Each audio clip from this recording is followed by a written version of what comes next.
Good morning, students. In previous video, we have studied about bank reconciliation statement.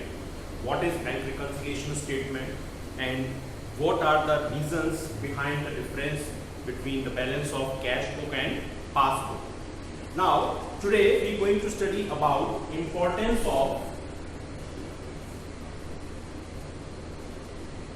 BRS.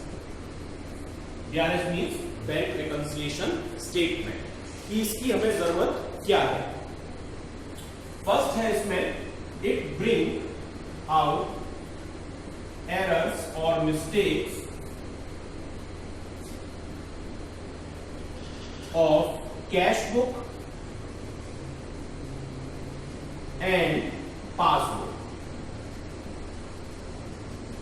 Means जो हमने cash book की recording करने में या पासबुक में बैंक में रिकॉर्डिंग करने में मिस्टेक या एरर्स करती हैं, हम बीआरएस की हेल्प से उनको आइडेंटिफाई कर सकते हैं और एग्जैक्ट बैलेंस जो हमारी कैश बुक का या पासबुक का है हम उसको आइडेंटिफाई कर सकते हैं.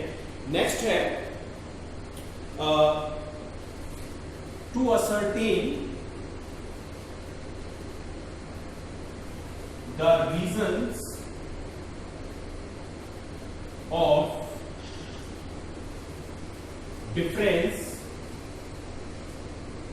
between cash book and passbook.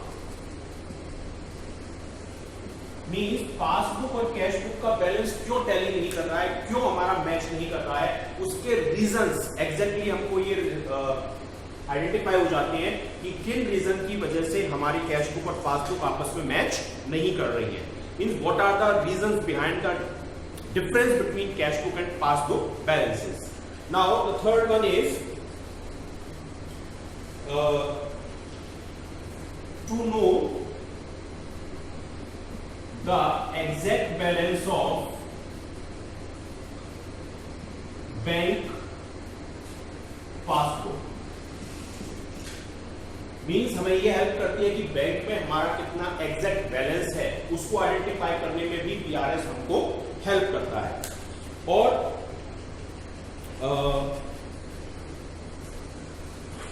It helps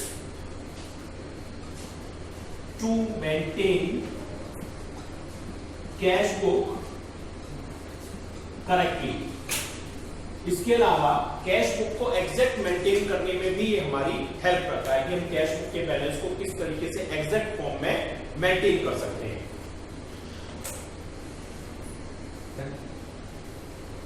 Now, next topic is points that should be remembered while the preparation of BRS. Means point regarding the preparation of BRS. यानी हमें कौन से वो पॉइंट्स हैं जो कंसीडर करने हैं जब हम BRS को प्रिपेयर करते हैं. फर्स्ट पॉइंट तो ये है कि इसको कस्टमर ही प्रिपेयर करेगा, bank customer. It is prepared by the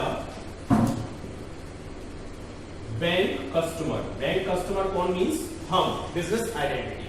ठीक है, बैंक इसको प्रिपेयर नहीं करेगा. It can be prepared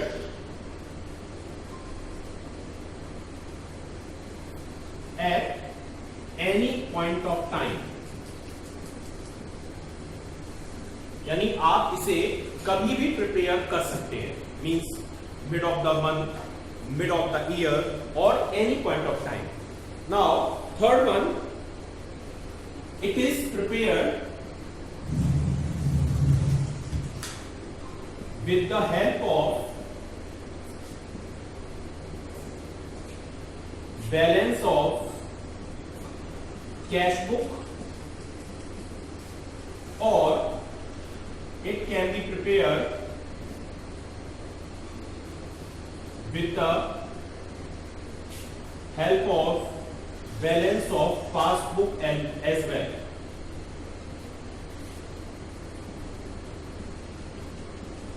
Means आप इसको कैश बुक के बैलेंस की हेल्प से भी प्रिपेयर कर सकते हैं और आप इसको चाहें तो पासबुक के बैलेंस की हेल्प से भी प्रिपेयर कर सकते हैं। ये आपकी चॉइस है कि आपको बेस क्या लेना है, कैश बुक का बैलेंस या फिर पासबुक का बैलेंस।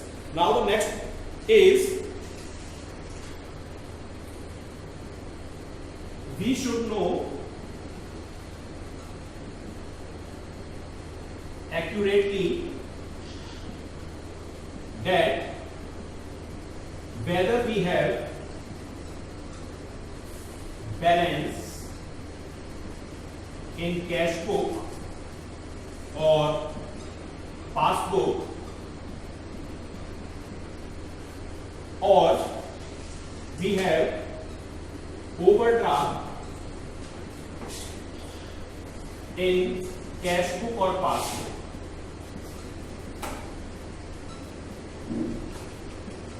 मीन्स हमको ये क्लियरली आइडेंटिफाई होना कंपलसरी है कि हमारे कैश बुक के अकॉर्डिंग या फिर पासबुक के अकॉर्डिंग बैंक में हमारा बैलेंस है या फिर बैंक में हमारा ओवरड्राफ्ट है। Because without this information we can not prepare the BRS in exact form, यानी हम इसको चाहकर भी प्रिपेयर नहीं कर सकते। अब आता है कि हम ये कैसे आइडेंटिफाई करें कि बैंक में हमारा कैश बैलेंस है या फिर ओवरड्राफ्ट है। तो उसके लिए जो आपको इंफॉर्मेशन होती है उसको आप इजीली एनालाइज करके आइडेंटिफाई कर सकते हैं कि आपका कैश बुक में ओवरड्राफ्ट है या फिर आपका बैलेंस है। तो देखिए इसके लिए ये आप पॉइंट ध्यान रखिए, अगर आपका डेबिट बैलेंस आ रहा है, debit balance as per cash book, तो मींस ये पॉजिटिव बैलेंस है, मींस आपका बैंक में बैलेंस मेंटेन है अगर डेबिट बैलेंस है। ठीक है, means positive balance of cash book that is debit balance, और we can say debit balance as per cash book that is positive balance. Opposite कर लीजिए इसका, credit balance as per cash book that is called negative balance, और we can से overdraft. यानी अगर आपका cash book में क्रेडिट बैलेंस आ रहा है तो इट मींस आपका बैंक में बैलेंस नहीं है, आप ऑलरेडी माइनस में चल रहे हैं, आपने बैंक से एक्सेस अमाउंट पे विथड्रॉ कर रखा है। थर्ड, इसका अपोजिट ले लीजिए, debit balance as per passbook, यानी अगर पासबुक का डेबिट बैलेंस आपको दे रखा है तो इट मींस नेगेटिव बैलेंस है, यानी आपका बैंक में ओवरड्राफ्ट है, आपने एक्सेस अमाउंट पे विथड्रॉ कर रखा है। और अगर पासबुक का क्रेडिट बैलेंस दे रखा है आपको तो इट मींस ये पॉजिटिव बैलेंस है, यानी आपका बैंक में बैलेंस मेंटेन है। ऐसा इसलिए मैं आपको बता रहा हूं क्योंकि जस्ट मैंने आपको प्रीवियस पार्ट में बताया था कैश बुक और पासबुक दोनों जस्ट एक दूसरे की अपोजिट होती है, यानी कि जो चीज आप कैश बुक के डेबिट में करेंगे वो पासबुक के क्रेडिट में होगी। देखिए डेबिट यहाँ पे पॉजिटिव है कैश बुक में, लेकिन पासबुक में ये पॉजिटिव क्रेडिट है, और जो चीज कैश बुक के क्रेडिट में है वही चीज पासबुक के डेबिट में है। तो आपको इन पॉइंट्स को ध्यान रखना कंपलसरी है, क्योंकि बिना आप इन बैलेंसेस को आइडेंटिफाई किए हुए बीआरएस को प्रिपेयर नहीं कर सकते। अब आता है कि आपका बीआरएस का फॉर्मेट क्या होता है, किस फॉर्मेट के अकॉर्डिंग आप बीआरएस को प्रिपेयर करेंगे। तो देखिए फॉर्मेट हम दो तरीके से प्रिपेयर कर सकते हैं, मैं आपको दोनों फॉर्मेट बता दे रहा हूं। इसमें 3 कॉलम होते हैं, ये होता है पर्टिकुलर, और ये होता है प्लस, और ये होता है माइनस। ठीक है, यानी जो भी हमें बैलेंस गिवन होगा वो हम अगर पॉजिटिव बैलेंस है तो प्लस वाले कॉलम में लिखेंगे, नेगेटिव बैलेंस है तो माइनस वाले कॉलम में लिखेंगे। अब जो चीज हमसे मिस्टेक होने की वजह से बैंक का बैलेंस या हमारा बैलेंस बढ़ गया है तो उसे हम नॉर्मल करने के लिए क्या करेंगे, माइनस करेंगे, और जिस वजह से हमारा बैलेंस कम हो गया है हम उसको प्लस वाले कॉलम में लिखेंगे। तो हम एक तो ये तरीके से मेंटेन कर सकते हैं, और एक और मेथड होता है जिसमें हम बैलेंस लिखते हैं यहां पर, और यहां पर ऐड और यहां पर लेस करते हैं, यानी तो ऐड वाले आइटम है वो यहां पे लिख लेते हैं हम सारे टोटल, और टोटल आके बाहर, और लेस वाले आइटम यहां लिख लेते हैं उनका माइनस करके यहां पर। ठीक है, ये होती है डिटेल और ये होता है अमाउंट। ये दोनों ही फॉर्मेट यूज किए जाते हैं बीआरएस में। आप अपनी कन्वीनियंसी के अकॉर्डिंग कोई सा भी फॉर्मेट यूज कर सकते हैं। तो इस पार्ट में मैं आपको इतना बता रहा हूं कि आपको मैंने इंपॉर्टेंस पॉइंट्स और फॉर्मेट्स बताए। अब नेक्स्ट पार्ट में मैं आपको इसका रिलेटेड एक न्यूमेरिकल क्वेश्चन कराऊंगा। फर्स्ट ऑफ ऑल आप इससे रिलेटेड पीपीटी प्रेजेंटेशन देखिए, देन आफ्टर मैं आपको न्यूमेरिकल स्टार्ट करूंगा। Good morning students. In previous video we have studied about the meaning of BRS and what are the reasons behind the difference between the cash book and passbook balances. Now today we are going to study about the importance of the bank reconciliation statement, means BRS. So first important is it identifies the reasons of the difference between the bank balance as per the cash book and bank balance as per the passbook, and necessary adjustment or corrections can therefore be carried out at the earliest. Means first ये है कि हमको वो exact reasons पता चल जाते हैं कि जिनकी वजह से या तो कैश बुक पासबुक से मैच नहीं करती है या पासबुक कैश बुक से मैच नहीं करती है, और हम फिर उनको मैच करने के लिए जो नेसेसरी एक्शंस हैं वो एज अर्ली एज पॉसिबल ले सकते हैं। नेक्स्ट है second, by preparing bank reconciliation statement the customer becomes sure of the correctness of the bank balance despite the cash book and it help making the further transaction with the bank. Means जब वो BRS बनाता है तो उससे जो उसकी cash book में errors हैं या जो भी मिस्टेक हैं वो सॉर्ट आउट हो जाती हैं, और फिर वो इंश्योर हो जाता है कि उसकी कैश बुक का बैलेंस बैंक के इक्वल आ रहा है, मीन्स एग्जैक्ट बैलेंस उसके पास अवेलेबल है। And third one is periodic preparation of the bank reconciliation statement reduce the chance of fraud by the cash staff. It may be possible that the cashier may not be deposit the money in the bank at time, though might have you pass the entry in the bank column in cash book. इसके अलावा जो fraud या जो intentionally errors होती हैं जो cash staff कर सकता है कि उसने एंट्री तो दिखा दी, हमने कैश डिपॉजिट कर दिया बैंक में पर कैश डिपॉजिट नहीं किया, तो ऐसी एरर्स को हम इजीली आइडेंटिफाई कर सकते हैं और उनके अगेंस्ट कोई भी एक्शन ले सकते हैं। और फोर्थ है, this is a moral check of the staff of the business organisation to keep cash record always up to date, क्योंकि ये रिकॉर्डिंग करना हमारे कैश स्टाफ की मोरल ड्यूटी होती है कि वो टाइम टू टाइम इनकी एंट्रीज को प्रॉपरली मेंटेन करें। नाउ यूटिलिटीज क्या हैं इसकी बैंक रिकंसिलिएशन स्टेटमेंट की। फर्स्ट जो आपने पढ़ा कि it gives an authentic proof of the accuracy of the cash book and passbook balance, means authentify हो जाता है, हमको ये श्योर हो जाते हैं कि हमारा कैश बुक का बैलेंस या पासबुक का बैलेंस एग्जैक्ट है। Entries in the both the books are automatically checked. इसके अलावा कैश बुक पासबुक से क्रॉस वेरीफाई हो सकती है और पासबुक कैश बुक के थ्रू क्रॉस वेरीफाई हो सकती है, दोनों चीज़ एक दूसरे से हम क्रॉस चेक कर सकते हैं। Third one, the cash book में be made up to date by recording some either unknown entries. इसके अलावा कई चीज़ें ऐसी होती हैं जो हमारे लिए अननोन है, तो हम उनको बीआरएस के थ्रू रिकॉर्ड कर सकते हैं, और अगर कोई एरर है तो उस एरर को हम सही भी कर सकते हैं अपनी कैश बुक में। अब आता है कि मेन पॉइंट्स क्या हैं हमारे जो हमें अपनी कैश बुक को प्रिपेयर करते टाइम कंसिडर करने पड़ेंगे, क्योंकि हम बिना उनको कंसिडर किए हुए हम अपनी जो बीआरएस है वो प्रिपेयर नहीं कर पाएंगे। फर्स्ट है, bank reconciliation statement is prepared by the customer, यानी इसको प्रिपेयर कौन करता है? कस्टमर प्रिपेयर करता है, यानी बैंक प्रिपेयर नहीं करेगा, उसे कैश बुक को रेक्टिफाई करने की जरूरत नहीं है, हमें जरूरत है, तो यानी कस्टमर इसको रेक्टिफाई करेगा। सेकेंड, बैंक रिकंसिलिएशन स्टेटमेंट में be prepared at any point of time, यानी आप कभी भी इसको प्रिपेयर कर सकते हैं। जब आपको लगता है कि मुझे अपनी पासबुक से कैश बुक को मैच करना चाहिए तो हम बीआरएस को प्रिपेयर कर सकते हैं। And now third one, bank reconciliation statement is prepared by taking the balance of cash book और passbook and at the end the balance of passbook और cash book is calculated.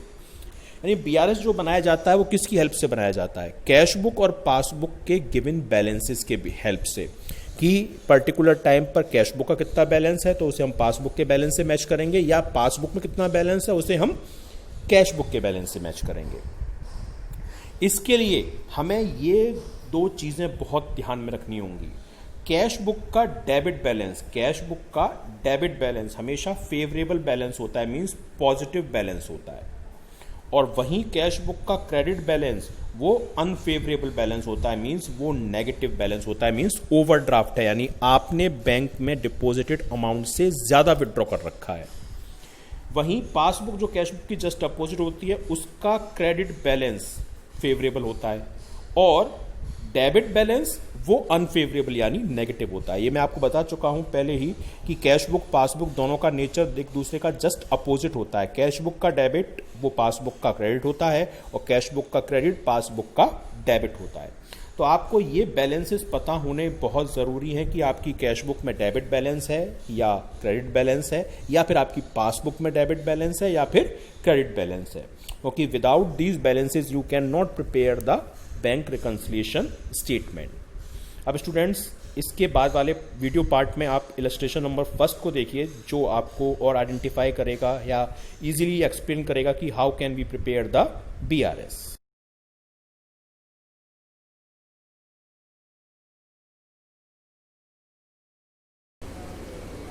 Welcome back students. Now we are going to start the numerical portion of BRS. हम numerical portion start करते हैं। So आपने देखा इस video की starting में मैं आपको इलस्ट्रेशन नंबर फर्स्ट बता रहा हूं जो इस आपकी बुक में दे रखा है, और हम जो पार्ट कर रहे हैं वो अभी हम लेकर चल रहे हैं कैश बुक बैलेंस। मींस अगर कैश बुक में हमको डेबिट बैलेंस गिवन हो तो, यानी हमारा कैश बुक के अकॉर्डिंग पॉजिटिव बैलेंस हो तो हम कैसे BRS को प्रिपेयर करेंगे। देखिए इलस्ट्रेशन नंबर फर्स्ट में आपको गिवन है the balance of the cash और bank shown the cash book of Amit and company on 31 December was 4200, यानी अमित एंड कंपनी की जो कैश बुक थी उसका end of the year balance आ रहा था 4200 rupees. On comparing it with the passbook following differences were noted. लेकिन हमने जब अपनी कैश बुक को पासबुक से कंपेयर किया तो कुछ डिफरेंसेस हमें पता चले, और नीचे आपको डिफरेंसेस गिवन है। तो पहले हम फॉर्मेट प्रिपेयर कर लेते हैं BRS का।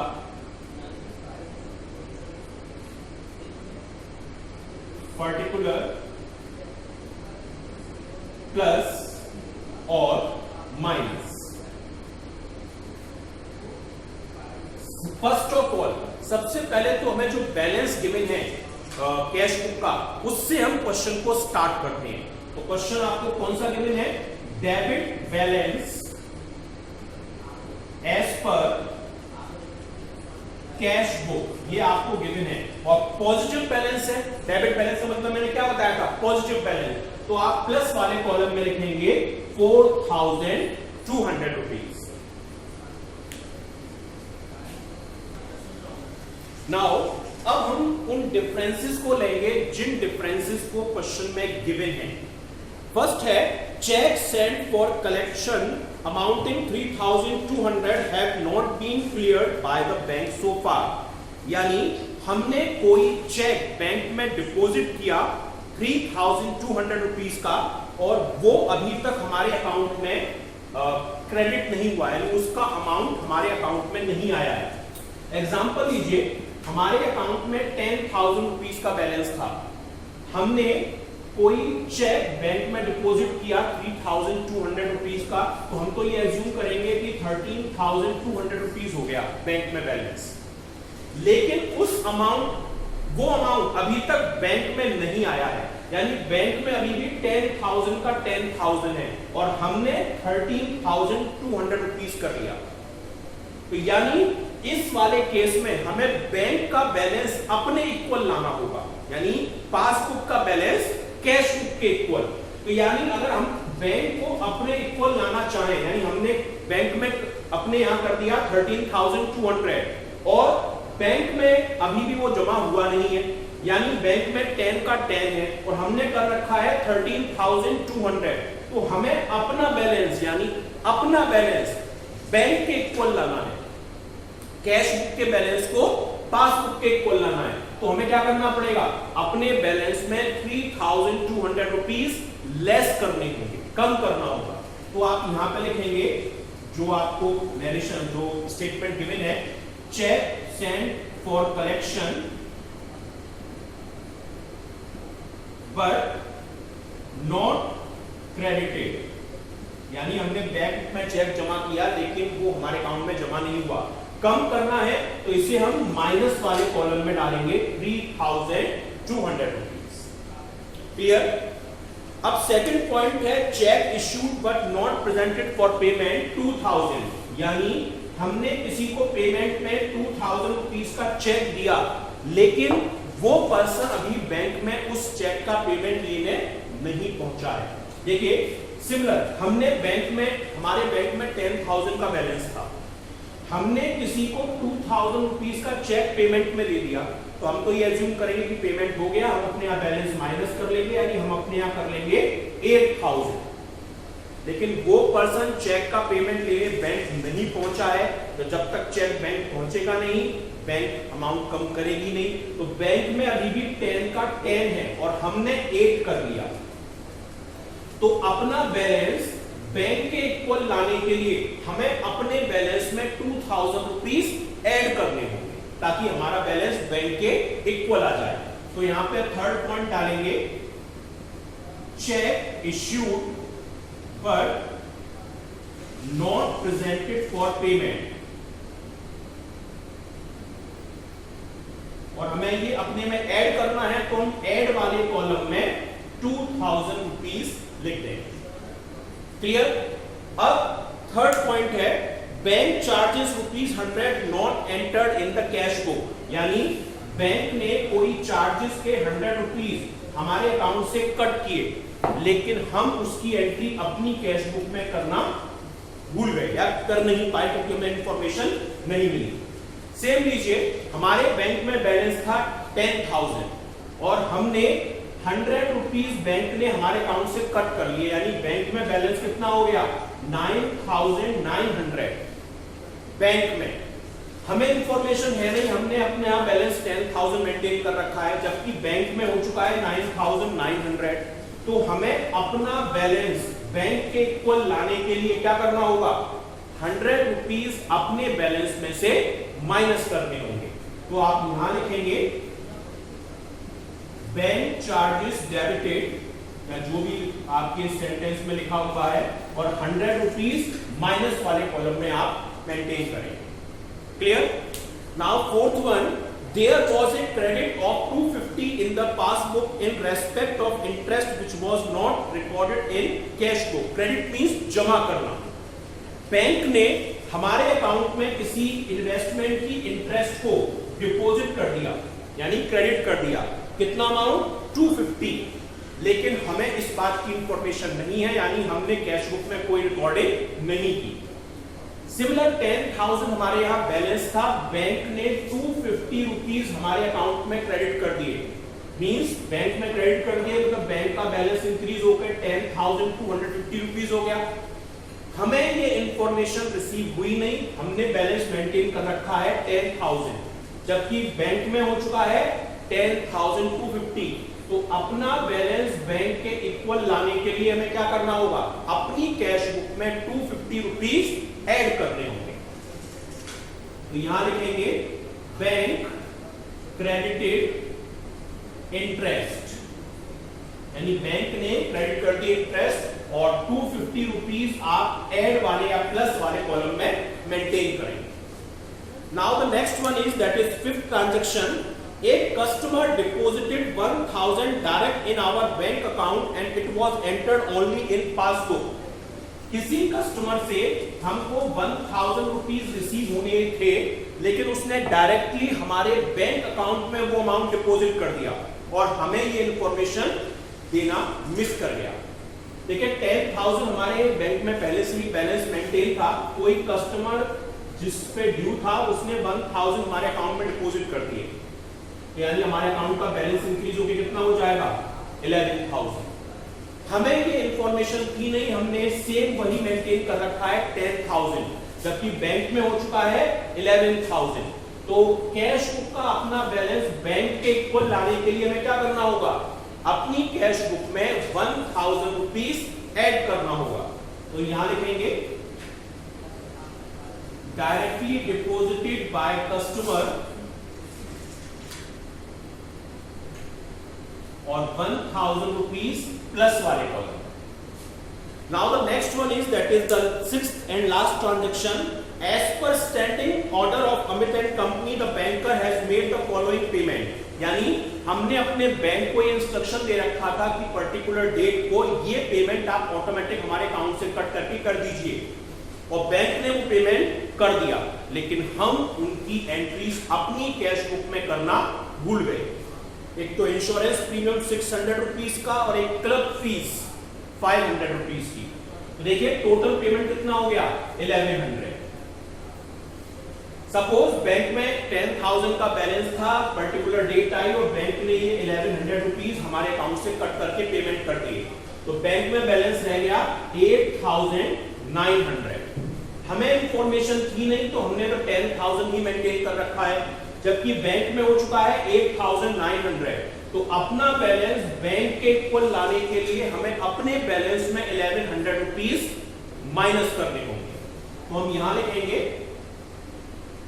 Bank paid expenses as per our instruction, यानी बैंक ने हमारे अकाउंट में से एक्सपेंसेस पे कर दिए हमारे कहने के अकॉर्डिंग, और 1100 रुपीज हम यहां मेंटेन करना। क्लियर? अब देखिए टोटल लगाएंगे दोनों साइड का, और टोटल देखिए आप कितना आ रहा है 4,200 प्लस 6,200 7,200, ये हो रहा है 7,450 रुपीज प्लस वाले कॉलम का, माइनस का 3,200 प्लस 1,100 4,300 100 सॉरी 4,300 4,400 4,400। तो देखिए यहां का बैलेंस ज्यादा है टोटल और यहां का टोटल कम है, तो कितना डिफरेंस है 3,050 रुपीज का इस साइड। तो हम यहां पर 3,050 जो डिफरेंस है वो लिख देंगे और टोटल को हम इक्वल कर देंगे। कितना हो जाएगा 7,450 रुपीज, और हमने ऊपर क्या लिखा था debit balance as per passbook cash book, यहां पर हम लिख देंगे जो डिफरेंस है credit balance as per passbook, यानी क्योंकि हमें कैश बुक को पासबुक से मैच कर रहे हैं, यानी कैश बुक के बैलेंस को हम पासबुक से मैच कर रहे हैं, और जो डेबिट बैलेंस होता है वो पासबुक में कौन सा बैलेंस होता है credit balance. So this is the first illustration of BRS of your book. Thank you, students. Students, before starting the solving of question, we have to know about the format of PRS. तो दो तरीके के format होते हैं। एक तो हम ये वाला फॉर्मेट यूज़ कर सकते हैं जिसमें पर्टिकुलर और अमाउंट होता है, जिसमें जो भी मिस्टेक की वजह से हमारा बैलेंस कम हो गया है हम उनको नीचे ऐड कर लेते हैं। स्टार्टिंग करते हैं कैश बुक के बैलेंस के साथ, वो चाहे डेबिट हो या फिर क्रेडिट हो, वो जैसे भी हो। जो मिस्टेक की वजह से अकाउंट कम हुआ है उन्हें ऐड करेंगे, जिन मिस्टेक की वजह से अकाउंट में बैलेंस बढ़ गया है हम उनको माइनस कर लेंगे और फाइनली लास्ट बैलेंस निकाल लेंगे। एक फॉर्मेट हम ये भी यूज़ कर सकते हैं particular amount positive amount negative, यानी प्लस या माइनस। स्टार्टिंग हम उसी से करेंगे कैश बुक के डेबिट और क्रेडिट बैलेंस से, और जो भी डिफरेंसेस आए हैं जिनकी वजह से बैलेंस कम हुआ है तो उन्हें हम प्लस वाले कॉलम में डालेंगे, और जिनकी वजह से बैलेंस बढ़ गया है मिस्टेक की वजह से उन्हें हम माइनस वाले कॉलम में डालेंगे। Now let's take illustration number first which is related to the debit balance of cash book, जो डेबिट बैलेंस से रिलेटेड है आपका। The balance of cash book shown of mister Amit a balance of ₹4,200। ठीक है, ये clear कह रहा है कि बैलेंस है। बैलेंस का मतलब क्या हो गया पॉजिटिव बैलेंस, और पॉजिटिव बैलेंस कैश बुक का क्या कहलाता है डेबिट बैलेंस। ठीक है, तो डेबिट बैलेंस है ये। जब हमने कंपेयर किया अपनी कैश बुक को पासबुक से तो नीचे दिए हुए कुछ डिफरेंसेस हमें पता चले।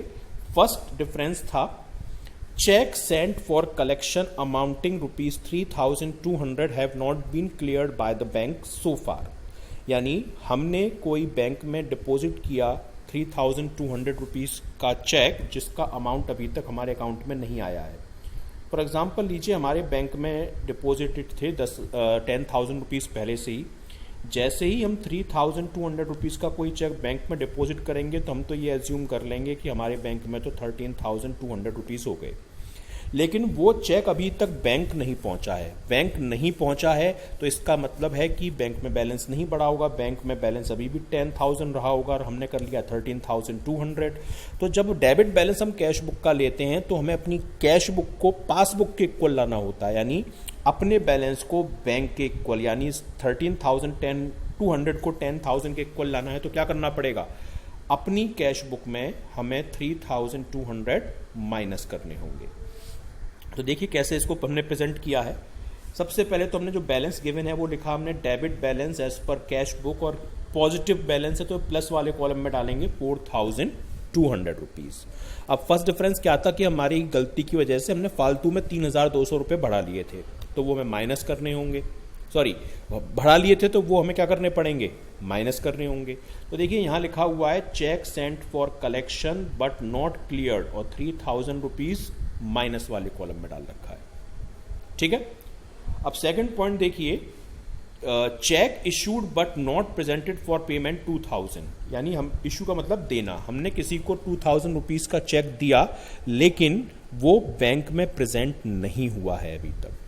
इशू मतलब हमने किसी को दिया, जैसे सपोज 10,000 बैलेंस था, हमने किसी को 2,000 रुपये दिए तो हम तो मानेंगे पेमेंट हो गया, हम तो बैलेंस अपने यहाँ कर लेंगे 8,000, लेकिन वो बंदा अभी तक बैंक में चेक का पेमेंट लेने पहुंचा ही नहीं है, तो बैंक में तो बैलेंस कम हुआ नहीं, अभी भी 10,000 है। तो अपना बैलेंस बैंक के इक्वल लाने के लिए हमें क्या करना पड़ेगा, 2,000 रुपीज़ अपने बैलेंस में हमें प्लस करने पड़ेंगे। तो आप देख सकते हैं इसको, अगर आप देखें तो यहाँ पे हम क्या करेंगे, इसको हम 2,000 रुपीज़ प्लस में लिखा हुआ है check issued but not presented for payment 2,000 rupees. ठीक है।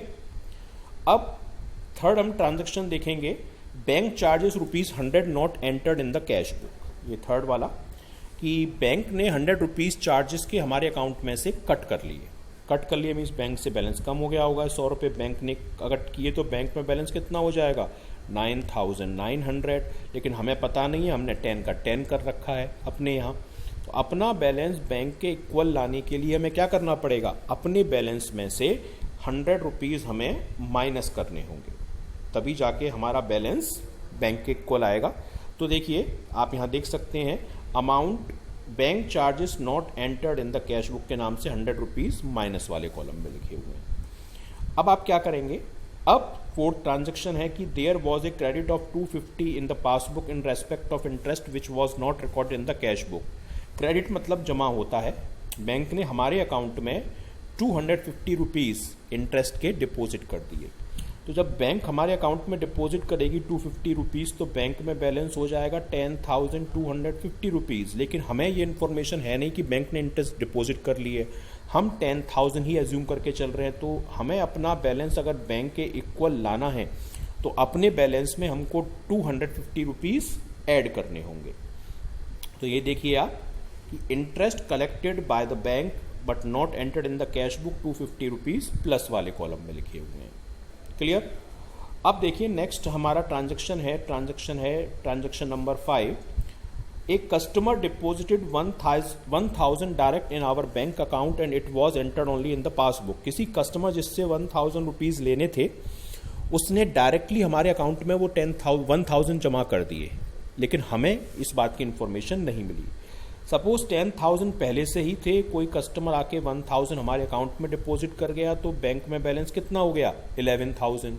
हमें पता नहीं है कि उसने डिपॉजिट कर दिया, हमने 10 का 10 एज्यूम कर रखा है। तो अपना बैलेंस बैंक के इक्वल लाने के लिए क्या करना पड़ेगा, 1,000 रुपीज़ हमें अपने बैलेंस में ऐड करने होंगे। तो आप देख सकते हैं डायरेक्टली डिपॉजिटेड बाय कस्टमर और 1,000 रुपीज़ प्लस वाले कॉलम में। क्लियर। अब लास्ट ट्रांजैक्शन इसमें और दे रखा है, ट्रांजैक्शन नंबर अगर आप देखेंगे 6, तो यहाँ दे रखा है as per standing order of Amit and company banker has made the following payment, insurance premium 600 and 500 club fee, total 1,100 रुपये। मीन्स हमारे कहने के अकॉर्डिंग बैंक ने इन दो एक्सपेंसेस का पेमेंट कर दिया 1,100 रुपये का। हमने बैंक को कह दिया था कि हमारे अकाउंट में से पर्टिकुलर डेट को काट के पेमेंट कर दिया करो। तो 10,000 हमारे यहाँ बैलेंस था, बैंक ने अगर 1100 रुपये का पेमेंट कर दिया तो हमारे अकाउंट में कितना रह जाएगा, 8,900 रुपीज़। हमें पता ही नहीं है, याद ही नहीं रहा क्या पर्टिकुलर डेट है पेमेंट हो गया होगा, हमने 10,000 ही एज्यूम कर रखा है। तो अगर हमें अपने बैलेंस को बैंक के इक्वल लाना है 8,900 के, तो हमें अपने बैलेंस में 1,100 रुपीज़ माइनस करने होंगे। तो आप देखिए यहाँ पे लास्ट में लिखा है amount paid by the bank as per instruction, और 1,100 रुपीज़ ये माइनस वाले कॉलम में लिखे हुए हैं। ठीक है, अब हम क्या करेंगे यहाँ पर, अगर आप देखेंगे तो अब हमें टोटल लगाना है दोनों कॉलमों का। तो देखिए प्लस वाले कॉलम का टोटल लगाएंगे 7,450 और माइनस वाले कॉलम का टोटल लगाएंगे तो 4,400 रुपीज़ आ रहा है। यानी माइनस वाले कॉलम का टोटल कम है, कितना, 3,050। तो ये 3,050 हम ऐड करके टोटल को इक्वल कर देंगे 7,450, और ये जो बैलेंस निकल कर आया है 3,050, इसको हम जो हमने ऊपर बैलेंस लिखा था उसके अपोजिट के थ्रू करेंगे। डेबिट बैलेंस था तो मतलब क्रेडिट बैलेंस, और कैश बुक का था तो एज पर यहाँ पर पासबुक डालेंगे कि credit balance as per passbook 3,050 rupees. So this is the first illustration of your BRS chapter.